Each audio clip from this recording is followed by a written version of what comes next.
Cancer এই শব্দটির সাথে ভয়ের পাশাপাশি জড়িয়ে আছে অসংখ্য ভুল ধারণা। আর এই ভুল ধারণা মানুষের ক্যান্সারের থেকেও বেশি ক্ষতি করে। আজ আমি কথা বলবো ক্যান্সার নিয়ে মানুষের এই ভুল ধারণাগুলো নিয়ে, যেগুলো ভাঙলে ক্যান্সার থেকে মুক্তি পাওয়া সম্ভব। আসুন একে একে আমরা কয়েকটি ভুল ধারণা নিয়ে কথা বলি। কেউ কেউ মনে করে ক্যান্সার মানেই বুঝি নিশ্চিত মৃত্যু। আসলে এটি সম্পূর্ণ ভুল একটি ধারণা। অধিকাংশ ক্ষেত্রেই যদি খুব প্রাথমিক পর্যায়ে আমরা এই ক্যান্সারটিকে শনাক্ত করতে পারি এবং সঠিক নিয়মে যদি আমরা যথোপযুক্ত চিকিৎসা পদ্ধতি গ্রহণ করি, তাহলে অধিকাংশ ক্যান্সার থেকেই কিন্তু পুরোপুরি সুস্থ হওয়া সম্ভব। আরেকটি ভুল ধারণা হলো বায়োপসি করলে ক্যান্সার মনে হয় ছড়িয়ে যায়। আসলে বায়োপসি হচ্ছে ক্যান্সার শনাক্তকরণের অন্যতম একটি পদ্ধতি।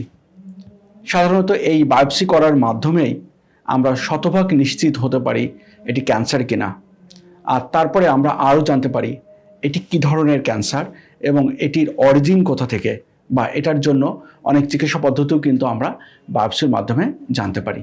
তবে হ্যাঁ, এই বায়োপসিটি সঠিক নিয়মে করা উচিত এবং বায়োপসিটি করা উচিত তার ট্রিটিং ফিজিশিয়ান, দ্যাট মিনস যিনি ওনার চিকিৎসা করবেন সেই চিকিৎসকের মাধ্যমেই সাধারণত বায়োপসি নেওয়া উচিত।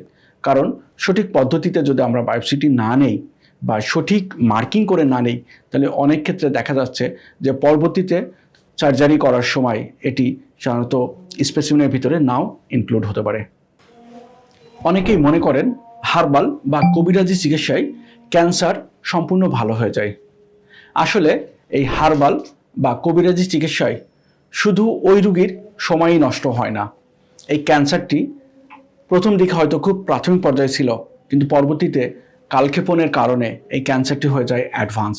তখন সাধারণত এই রোগীর চিকিৎসা করাটা যেমন দুরূহ হয়ে যায়, তখন এই রোগীর চিকিৎসায় রোগ নিরাময় হওয়াটা যেমন কষ্টসাধ্য হয়ে যায়, তেমন রোগীর ব্যয় হয় অনেক অর্থ। তাই অবৈজ্ঞানিক চিকিৎসার পিছনে সময় নষ্ট না করে বৈজ্ঞানিক চিকিৎসা পদ্ধতি গ্রহণ করুন। অনেকে মনে করেন লক্ষণ না থাকলে পরীক্ষা করার দরকার নাই। এটি আসলে সম্পূর্ণ একটি ভুল ধারণা।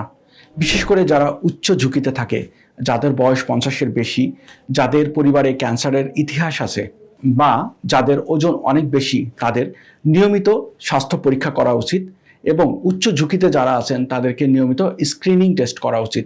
কারণ এই স্ক্রিনিংয়ের মাধ্যমে অনেক ক্যান্সার আছে খুব প্রাথমিক পর্যায়ে কিন্তু শনাক্ত করা সম্ভব।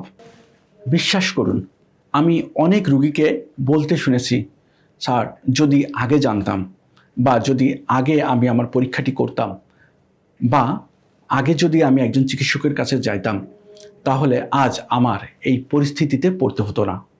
তাই আসুন আমরা সচেতন হই, আমরা ভুল ধারণাগুলোকে পরিহার করি এবং প্রয়োজনে আমরা বিজ্ঞানভিত্তিক চিকিৎসা পদ্ধতি গ্রহণ করি।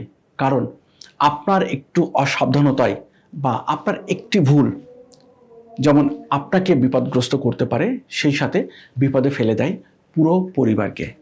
আসুন আমরা সচেতন হই, আমরা এই ভুল ধারণাগুলোকে পরিহার করি। আশা করি এটির মাধ্যমে আপনারা সবাই কিছু না কিছু হলেও উপকৃত হবেন। তাই সবাইকে আবারও আমি অনুরোধ করব, আপনারা সচেতন হন, বিজ্ঞান ভিত্তিক চিকিৎসা পদ্ধতি গ্রহণ করুন। সবাইকে অসংখ্য ধন্যবাদ।